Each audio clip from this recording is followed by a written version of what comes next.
What's going on, guys? It's Kyle again with DTOM Knives and Gear, and today we're going to be talking about this guy. This is the Off Grid Knives Scorpion.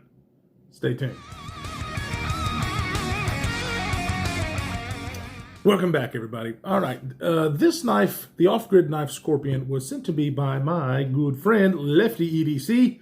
Definitely go check him out. I will have his Instagram and his YouTube channel linked down below. He is my brother. At this point, we talk on the daily. He is such an awesome dude, and yeah, he sent this one along, so we thank him very, very much. He went crazy over this knife. If you go and watch his video, man, my camera, I swear to God, on this knife, he really, really likes it, and I can tell why. This is a bigger knife. Kevin has gotten into more of the bigger knives. He used to be just strictly some of the smaller stuff. But yeah, this one, I mean, it's a decent sized knife. You know me, I like bigger knives anyway. And so yeah, this thing is a full size knife. And I think it looks pretty cool. I wasn't blown away the first time I saw it. It does have these blackened titanium with carbon fiber inlays, which I dig the blackened titanium.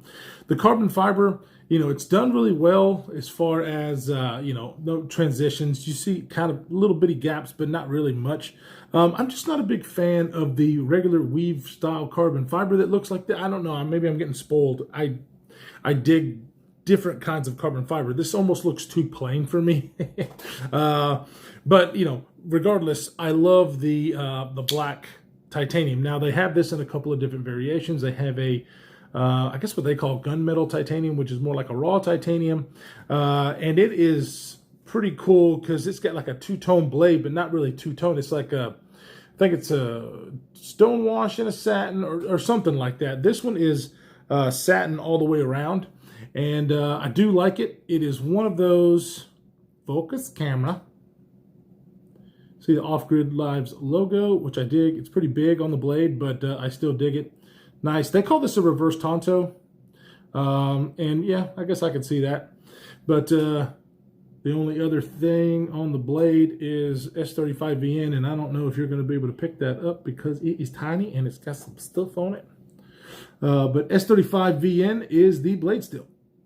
And so yeah, you know, this has everything that I like in a knife, mainly the action.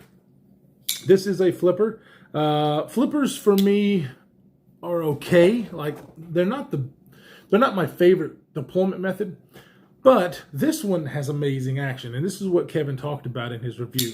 So this thing is made by WE Knife Company. So we all know WE Knife Company makes really, really good actions, and they hit it out of the park with this guy. The flipping action on it is good. It is one of those that it doesn't pass the Kevin detent test, because as soon as you break it, it doesn't go all the way out. But it's really not a big deal. And even Kevin to tell you that this is not a big deal, because you give it any kind of flick and it's firing out of there. So the action on it, I really, really enjoy. The flipper tab sticks out like this. It's got a little bit of jimping, not too bad.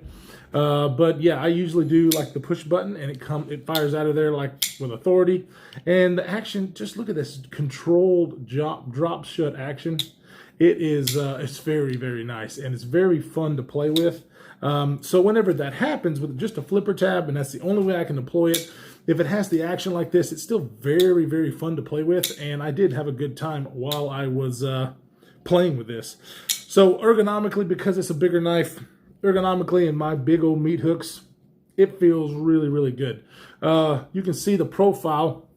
It's got a little bit going on, but it's not crazy, so it's neutral enough. Yeah, the flipper tab acts as a little bit of a finger guard. Feels like I'm really, really locked in. And with this grip, on some knives it's not like this, but it has this little bit of an up swoop with the jimping. And on this grip, with this size handle, my thumb actually lands on it. Usually my thumb lands like way up on the blade. And when I want to really choke up, I can get my thumb, you know, behind there and still be very comfortable. But in the natural saber grip, it actually lands where it's supposed to. So that's really nice. I really like that. You know, on some blades, it just doesn't happen that way. You know, cutting wise, this thing really does perform. Let's see. Let's go ahead and measure what it is. So it's about 17, 18 thousandths behind the edge or so, depending on where you grab it. I'm getting about, 17 to 20 thousandths. So it's relatively thin behind the edge. Your blade stock thickness is pretty thick. I mean, it's about 160 thousandths. So it's, it does a pretty good job with that high saber grind to get down with 20 thousandths behind the edge. It's sliced really, really well. And with a blade that is just under 4 inches, you get plenty to do what you need to do. This thing, as far as the carry, it has a really nice pocket clip. Focus. See, there's the other logo there. Oh my God. This camera's about to drive me crazy. What the hell? But anyways, the pocket clip does really well. It's actually riding on the smooth titanium. The only thing, for the price of this knife, which is about 217 bucks, the pocket clip is almost perfect, except for you see those button head screws sticking out there. For the price of 220 bucks or whatever, I would really like to see if they're going to put a deep carry pocket clip on there to get those countersunk flathead screws into the pocket clip. Maybe that's something that they can do in future runs. But yeah, I really wish they would have done that. It would have made this knife kind of just set apart from other ones. It does have a hardened steel lock bar insert that is actually kind of hidden. Don't know if you can see that, but I really dig the way they did it, and it is running on ceramic bearings. But the hardened lock insert is, it's like behind. Some of them are like right there on the edge of where the lock bar is. So I'm kind of digging that the lock bar insert is kind of hidden. It does also function as an over travel stop. So those are kind of things, especially at this price point, that I really want to see in a knife. And so I'm very, very impressed.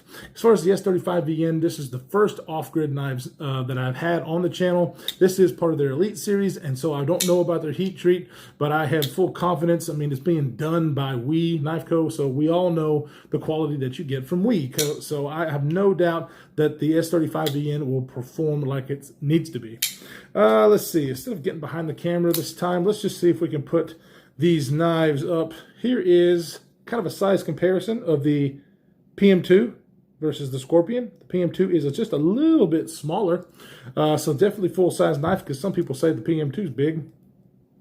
Here it is, something that's really, really cool and interesting. Here it is against the Spartan Harsey Folder. Very similar lines on these guys. I really wouldn't have thought that. And so yeah, these things are about the same size. The Spartan Harsey maybe have it by a little bit. So if you know anything about the Spartan Harsey, it is a full 4-inch blade. Very nice knife. Then as far as another titanium frame lock that we just don't see much on the channel, I wanted to put up against the PMP Revenge. This is a newer acquisition, but a very cool knife. So very, full-size knife for an EDC carry. It only weighs about, it's like a little less than 5 ounces. And for a knife this big, titanium frame lock, I think that right under the 5-ounce mark should be okay for most people. I mean, it's going to be a deal breaker for some, because some people are minimalist, and I get that. But yeah, I think the weight is totally fine with this guy. This does not look to be, no, it does not have any internal milling in there, but it does have a spot for the carbon fiber inlay, so it's, it does a little bit. The only thing is, too, that I don't usually like, but this one, it works. You see the milling on the back there? You got a full titanium backspacer, and then the milling, I don't really call it jimping, it's just milling back there, actually really does help with the grip. I can feel it. It's not sharp, but I can feel it right here in the back of my palm to help me get a good grip. I was actually really pleasantly surprised how much I really liked that, because most of the times I don't like that. But yeah, it's done very, very well. So I get a really good grip. I feel really locked in. Whenever I was using this to cut a few slices of cardboard, it's not my knife, I don't go crazy, but I do the regular EDC task, and it really did perform exactly the way you would expect it to perform. I mean, it's not like, it wasn't just resistantless cutting, going through cardboard or whatnot, but with the high saber grind and the thinness behind the edge, it really did well. And I can totally see why people are digging on this knife. I probably would not have bought this knife, but the fact that Lefty did, and he talked so highly of it and sent it to me, I can definitely see it. So I would suggest, if you're looking in that price range, to give them a shot, because off-grid knives is kind of, they're doing some pretty good things. They've got a couple of different models that I would like to check out in the future. And for $220, I think it's worth it. Titanium frame lock that's really done well by WE. I think it's a good deal. So just real fast to get you a close up. Now, like I said, I just don't dig the regular weave carbon fiber. I don't know what this carbon fiber is called, but you can see the transitions there are done really, really well. You have a really funky, divot hole pivot kind of thing that's just a little bit different that I like. It's just it grew on me. It wasn't a knife that I immediately saw and thought, man, I gotta have this. It was just one of those that grew on me, and then once I got it in hand, golly, it really spoke to me. And so I can totally recommend this knife to anybody looking in that price range for something of this size. 100% can recommend it. So yeah, that's about it, guys. I really enjoyed carrying this. I need to get this and a couple other ones back to Kevin, Lefty EDC, because he's so awesome for letting me borrow this. He's got some of my knives right now, so definitely go look in the link below for Lefty's channel. Dude, it's just awesome. I love him to death. I wish he lived closer, but so we can meet up instead of having to talk on online all the time. If you're still here, remember channel stickers. If you want some, hit me up Instagram or email dtomknivesandgear@yahoo.com. So guys, stay safe in this crazy world that we're living in, and we will see you in the next one.